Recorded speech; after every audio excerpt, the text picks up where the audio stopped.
Siguiendo con nuestro análisis de sistemas de control, vamos a retomar nuestro tema dándole lectura al texto. Para el análisis de los circuitos, la función senoidal es una forma de excitación de las más importantes, puesto que la energía comercial se produce con este formato. En circuitos 1 se observó los tipos de excitaciones o excitaciones matemáticas que podían servir para modelar a los sistemas. En cambio, en circuitos 2, pues obviamente ya trata de hacer un poco más realista el análisis. Es por eso que la excitación que se va a considerar o se considera es la excitación normal, que es una onda sinusoidal.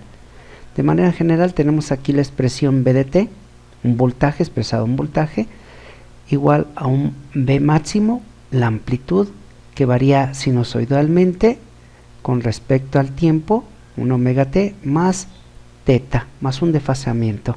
Aquí está indicado los conceptos de cada uno de los términos: valor máximo, amplitud valor máxima dada en volts, omega, frecuencia angular, radianes sobre segundo, y teta, ángulo de fase en grados.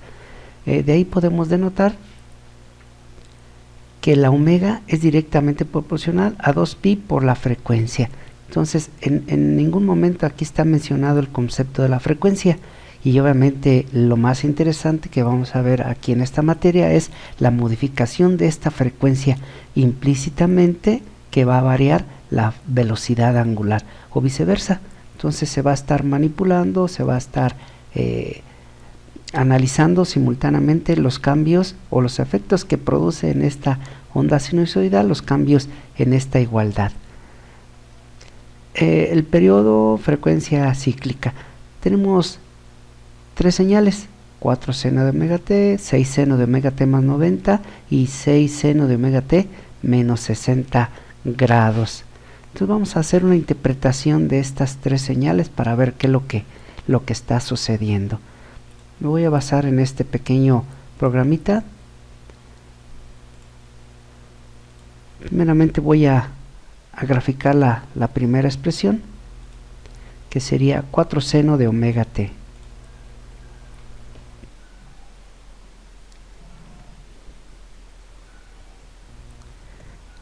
Por el seno de omega t. Recordando pues el modelo que tenemos en los apuntes, es meramente un análisis práctico real. Obviamente el análisis que voy a tratar de hacer con esta plataformita es meramente matemático, por lo tanto no va indicado omega t. Entonces en la realidad sí está indicado con respecto al tiempo. Esa es la diferencia pues entre un análisis y otro. El resultado que me despliega este programita sería esta parte. Tenemos el eje horizontal medido en grados desde 0 hasta 360 grados. Este valor máximo está caracterizado por la amplitud esta 4. Por lo tanto, comienza en 0, llega a 90, pasa por 180, menos 270 y vuelve a pasar por 0 o 360 grados. Esa es la característica de las ondas sinusoidal, y está representado pues por aquí por sus valores o sus interpretaciones más importantes. En ocasiones, más adelantito vamos a observar que si nosotros desplegamos un número complejo por medio de la identidad de Euler, ¿sí? Por ejemplo, la identidad de Euler caracterizado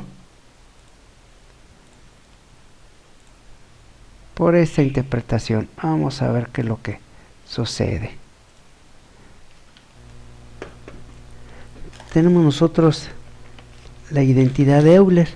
La identidad de Euler está denotada por la expresión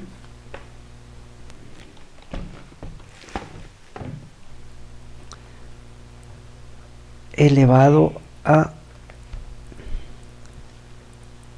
tenemos por aquí está, elevado a la j omega más menos, por lo tanto es igual al coseno de omega más menos j seno de omega. Podemos observar que ya nos estamos metiendo a los conceptos de los números complejos. Entonces, en un número complejo, esta parte es la parte real que caracteriza el número complejo, y esta parte es la parte imaginaria. Voy aquí a escribir un número complejo, así generalizando, que contenga 3 más j4.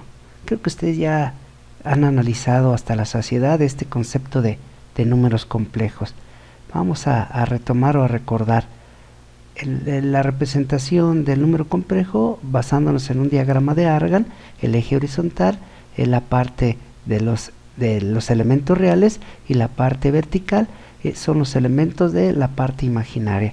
Por lo tanto, la interpretación de este número complejo contiene 3 elementos en la parte real, 1, 2, 3 elementos en la parte real y 4 elementos en la parte imaginaria, 2, 4. Por lo tanto, el punto ubicado por la interpretación 3 más j4 sería el desplazamiento en el eje real y posteriormente en el eje vertical. Vamos a contestar aquí el teléfono. Bueno, siguiendo, parte real y parte imaginaria. Entonces, en vez de desplazarme sobre el eje real 3 unidades, directamente voy desde el origen hacia ese punto. Entonces, esta es la magnitud del punto A, y obviamente este es el ángulo de desfasamiento teta. Entonces tenemos esa representación de ese número complejo. Ahora sí, ¿en qué nos quedamos? Ah, ya me acordé. Entonces, la representación del coseno es la representación del elemento real de un número complejo. En forma general, si ustedes recuerdan en el análisis de circuitos 2, la interpretación senoidal está únicamente caracterizando al efecto reactivo de los objetos o de la carga que está en un circuito eléctrico reactivo. Estos son los volt ampere reactivo, y obviamente esto lo podemos considerar nosotros como, no como pérdida, sino como un efecto o una situación excesiva, o un trabajo excesivo que hace las fuentes de energía para producir este efecto reactivo. Y recuerden que ese efecto reactivo únicamente aparece en el inductor y en el capacitor. Si tuviéramos en la carga un elemento puramente resistivo, sería un circuito ideal, porque obviamente estos generan campo magnético y campo eléctrico. Son los campos que están por ahí consumiendo energía eléctrica. Campos electromagnéticos. Entonces, esos campos electromagnéticos sería en ocasiones pues son imperfecciones de la propia red eléctrica, pero desafortunadamente no se pueden evitar. En cambio, si tuviéramos una carga puramente resistiva, teníamos la participación únicamente de toda la potencia real, y sería nuestro sistema más eficiente, más eficaz. Bueno, entonces esta interpretación, si ustedes observan, esta representa a un seno de omega t. Esta forma de onda es una onda senoidal. Entonces, para hacer cálculos matemáticos, pues estaríamos nosotros únicamente analizando el voltampere reactivo, y acá lo que me interesa son los watts. Los watts son más importantes para mí. Entonces, lo que puedo hacer yo es mandar esta onda senoidal, aquí supongamos que son 90 grados, y mandarla para acá, que comience exactamente esa onda senoidal en 0 grados. Aquí tenemos 0 grados, 90 grados. Entonces, lo que voy a pasar es esta forma de onda senoidal de aquí para acá. Es decir, quiero que comience en 0. Una forma de onda la puedo desplazar ya sea hacia la derecha, de aquí para acá, o hacia la izquierda, de aquí para acá. Si quiero yo desplazar este 0 a 90 grados, es decir, el eje de omega t, quiero que comience en 90 grados. Por lo tanto, si igualo esta expresión a 0, me quedará omega t, este 90 está sumando, va a pasar restando, menos 90, ¿sí? Y ese sería el argumento de la onda senoidal. Es decir, si yo quiero mandar la forma senoidal o una onda senoidal, adelantarla un poquito más hacia el lado derecho, tendría que expresarla de aquí para acá, expresarla como el seno. Inicialmente tenemos que es omega t, pero lo voy a desplazar hacia la derecha 90 grados. En cambio, si quiero hacer este cambio, pero que comience en menos 90 grados, la expresión ahora es omega t igual a menos 90 grados. Igualando la a 0, omega t está restando, va a pasar sumando. Por lo tanto, la expresión matemática se reescribiría como seno de omega t más 90 grados y comenzaría en esta parte. Y esta expresión, esta otra expresión, pues obviamente comenzaría acá. Otro elemento importante es la frecuencia. Entonces no hemos tocado la frecuencia. Entonces si quiero yo hacer un elemento que se desplace más rápidamente, pues obviamente debo de escribirlo aumentando la frecuencia. Aquí tenemos la frecuencia 50 omega t, y este elemento es el que modifica la frecuencia. Entonces vamos a observar a ver si es cierto de lo que estamos divagando, para comprobar que efectivamente todo lo que estamos mencionando es cierto. Bueno, aquí tenemos esta interpretación. Esta es una onda senoidal y lo que voy a hacer es mandarla aquí que comience en 0 grados, que tenga este valor máximo, pero que el valor máximo comience en 0 grados. Vamos a ver qué es lo que pasa.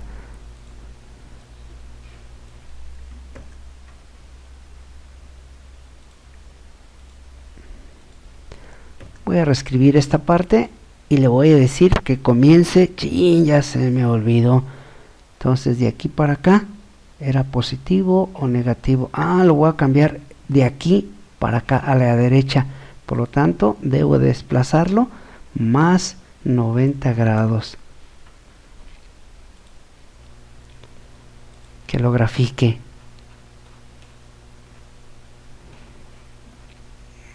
Uy, ya se perdió.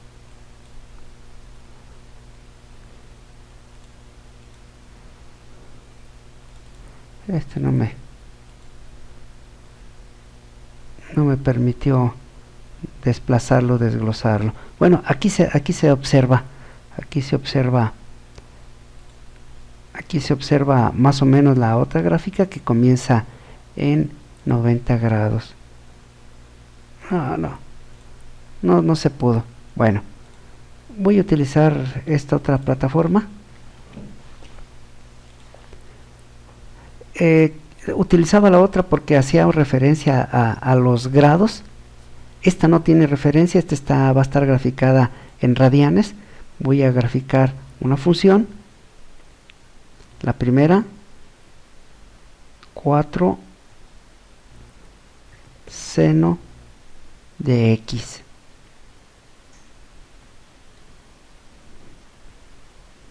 Y ahí tenemos esta interpretación. Entonces esta ya no son, el eje horizontal ya no son grados, pero sí rápidamente podemos observar aquí la caracterización de que contiene un valor máximo que es 4, tanto positivo como negativo, y comienza en 0 la onda sinusoidal, y es una perturbación pues obviamente vibratoria o oscilatoria.